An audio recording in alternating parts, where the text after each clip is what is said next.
The first thing that I remember doing was, we lived out in the country, and there was this little lady that was like 90 years old that had these 2 cows. And my darn border collie was always down messing with these 2 cows. And these 2 cows were everything to her, so I figured out how to get the border collie to stop messing with the cows. Well, we became friends. I realized she didn't have any family around. And so I became kind of like a granddaughter to her, whatever. And I'd go down there and bring cookies or whatever. We just became friends, and that was my first where I knew I was going to be a person that was going to be wanting to help and do things for people. So kind of started out that way. Not too far after that, I found out that my mother had a very serious mental illness and actually had it since she was 4 or 5 years old. And I didn't realize it. We knew something was off, but I was young. And so life became pretty difficult. And I kind of became the mom of the house at about 7, 8 years old. And my brothers were older, so we learned how to take care of things. Had a great father, he took good care of us.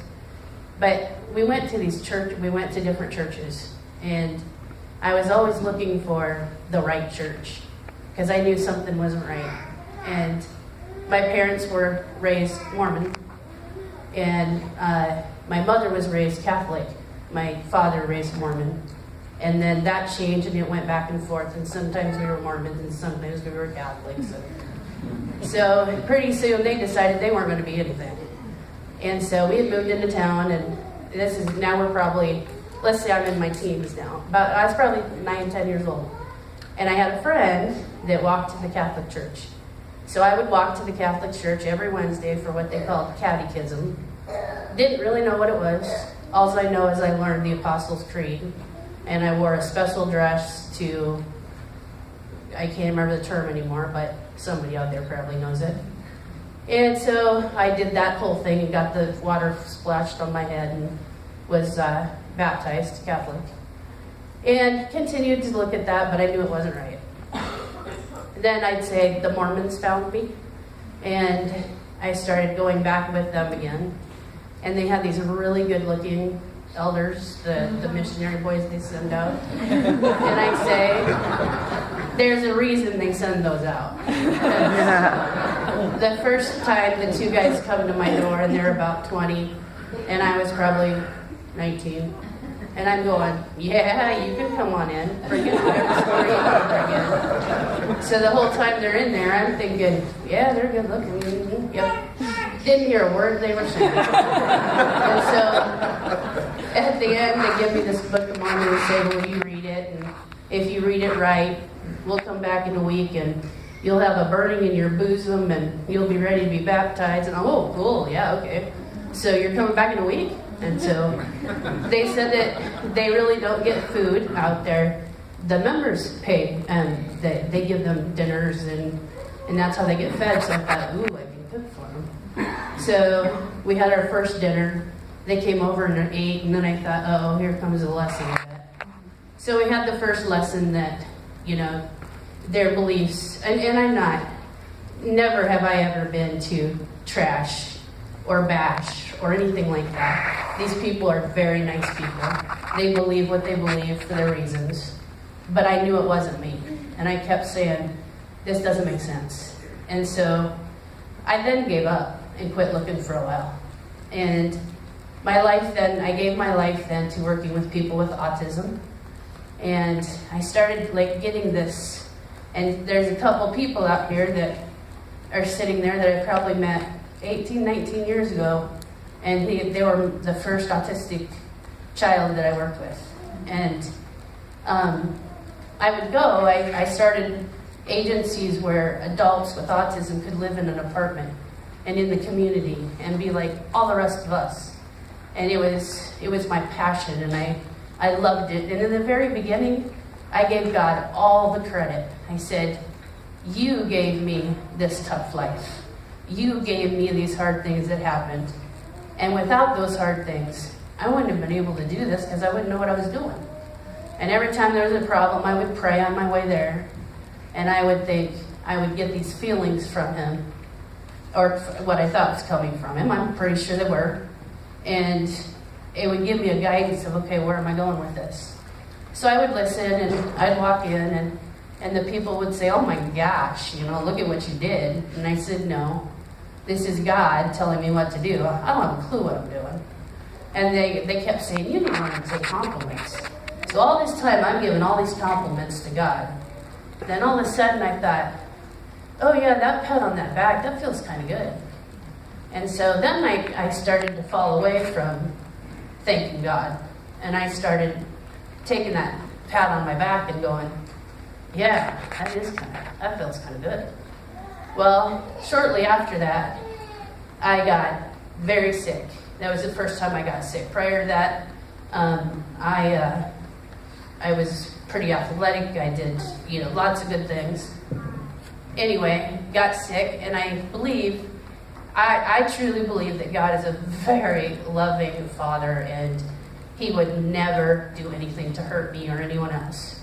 I also believe that we are a goofy children that don't listen. And like that yardstick, I don't know how many times He probably spanked me with that and said, slow down, quit living your life all the time. I was a workaholic. My brother was an alcoholic. My other brother was a drug addict. All the same thing, mine was just acceptable. Theirs weren't.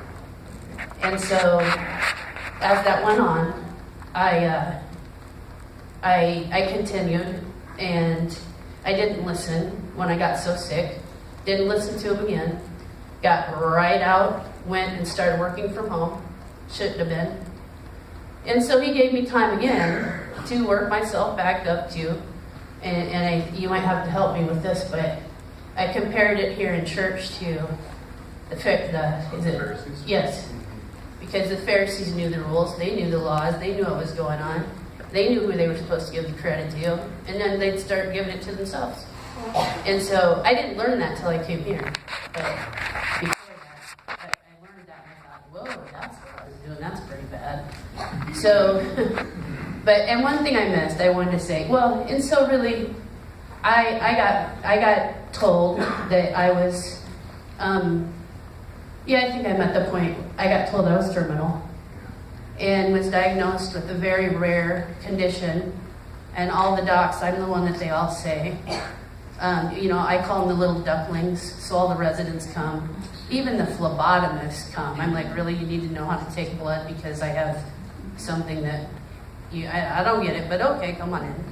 So I became this, site for everybody to learn from. Okay. Because I could help somebody, right? And so at that point, I had to ask for help. And that was not going to happen. I was going to do it on my own, taking care of myself. Nobody was going to help me. I can do it all by myself. And the first time after I said that, he threw me in the hospital.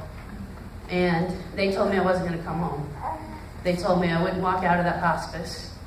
That it was time finally to put things in place. And I can't remember, I think we're on my 5th time of being in hospice.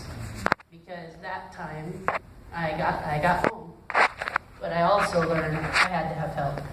And I started to have to ask my friends to go to the grocery store. And then those kind of things. But Terry had been asking me to come to this church for almost a year, I think. Maybe a little longer. And when I came to Des Moines, I had to come because I needed to be closer to hospice. And I lived in Yale, and one of my wonderful foster daughters is here. I didn't know she was coming, so that was a big surprise. But she lived in Yale with me. I had to get rid of that house, and I had to come to Des Moines to be closer. It was my choice. I wanted to be closer to my hospice that I trusted. And I knew it was the right thing. And so I came, and I was in my house, and I had lost a lot of my supports and the people that I thought were my supports, and I felt really alone, and I was scared, and I didn't know what to do. And Terry and I were talking, and I just said, I need to feel like I have a home. What I had was a whole lot of boxes and blank walls, and it just was not home. And so Terry, the first Sunday I came was a Sunday where you guys talked that it was going to be the next Sunday? Yes. The next Sunday? And Terry tapped me on the knee because she kind of talked to me a little bit about maybe the church open. And I think she was telling me they're not announcing it because we don't know all the details. So I think she thought, oh, she's going to think I was going to help her, and there's nothing's being said, and here we go again. But she had it all under control. And the next Sunday, I think it was, all these people showed up. And when they walked in my house, there was this genuine that I'd never seen before. And it's the same thing I felt when I walked in this church the first day. When I walked in, I can't remember whose eyes said, someday I'll remember. But when I connected, it was somebody I didn't know, never met. And the look on his face said, I want to meet you, and you've walked into a new family now. And this is where you need to call home. Never had I felt that in my life, ever. And so I started coming to church more and more. And then we got pretty much to, well, you came over.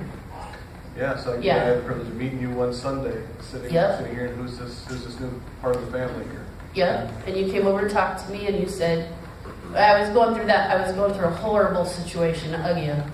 My life is, I get lots of horrible situations, but they always build me for somebody's going to have that situation, and then I'm there to able to say, okay, this is how you can get through it. So I just always expect, I'm not afraid of it, bring it on. He knows how much I can take. And so Pastor Randy came to my house, and here comes this guy, and he said he was going to, I think at 2 or 3 or whatever, and he comes in and he sits down in the chair, and he can see the clock, but the clock's behind me. The first thing I noticed is he never looked at the clock.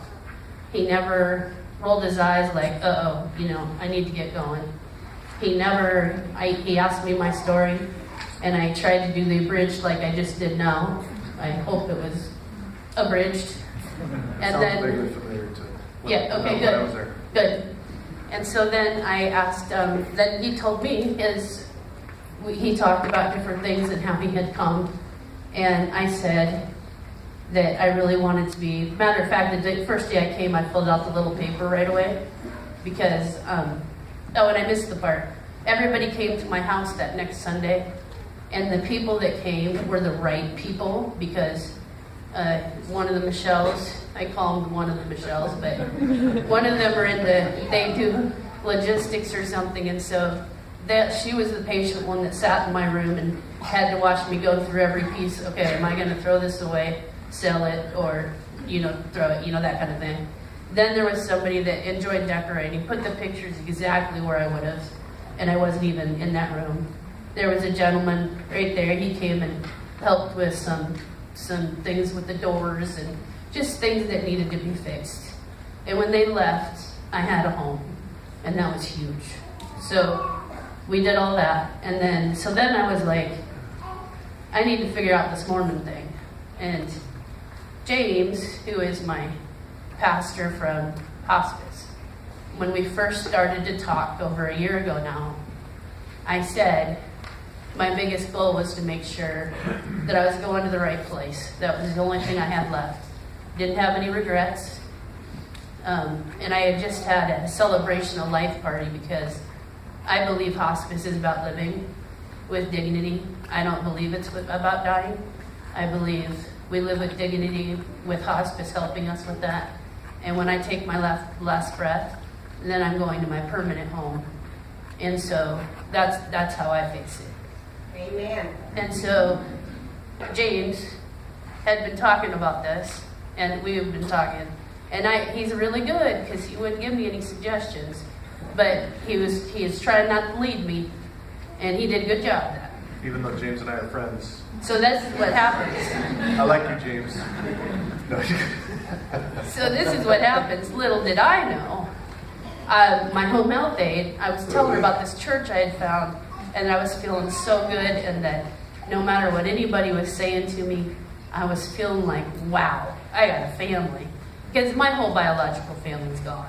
So I had this family that I had been looking for. And she had told James. And so James made an appointment to come see me. And he came in and he said, do you know that when I found out about Timberline, it's the one I was hoping you would find and figure out to go to. Knowing that James knew Pastor Randy and Pastor Steve. So how did that all happen?